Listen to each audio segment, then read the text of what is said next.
Hi friends, welcome to SMGS YouTube channel. Standard வந்து 10th, subject வந்து என்னதுன்னா mathematics. இந்த வீடியோவில் சாப்டர் 1ல் ரிலேஷன்ஸ் அண்ட் ஃபங்க்ஷன்ஸ் சாப்டரில் இம்பார்ட்டன்ட் கொஸ்டின்ஸ்லாம் நான் கொடுத்துருக்கேன், பார்த்துக்கோங்க. இதில் வந்து என்னென்னா example problems and exercise problems ரிப்பீட்டடாக கொஸ்டின்ஸில் கேட்டிருக்காங்கல்ல, அந்த ப்ராப்ளம்ஸ் ஃபுல்லாக கொடுத்துருக்கேன். இந்த ப்ராப்ளம்ஸ் ஃபுல்லாக ப்ராக்டிஸ் பண்ணுங்கள். ப்ராக்டிஸ் பண்ணிவிட்டு அடுத்து ரிமைனிங் ப்ராப்ளம்ஸையும் நீங்கள் கோ த்ரூ பண்ணிக்கோங்க, சரியா? இதில் வந்து என்னென்னா யூனிட் எக்ஸசைஸ் ப்ராப்ளம்ஸும் இம்பார்ட்டன்ட் ப்ராப்ளம்ஸ் இருக்குது, அதுவும் கோ த்ரூ பண்ணுங்கள். எக்ஸசைஸ் 1.6ல் சூஸ் த பெஸ்ட் ஆன்சர் வந்து என்னென்னா ஃபுல்லாக படிச்சுக்கோங்க.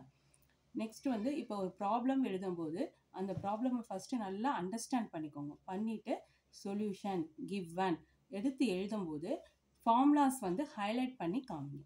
ஹைலைட் பண்ணி காமிச்சா ஈஸியாக வந்து மார்க்ஸ் ஸ்கோர் பண்ண ஹெல்ப்ஃபுல்லாக இருக்கும். ஒரு ஆன்சர் எடுத்து எழுதும்போது சப்போஸ்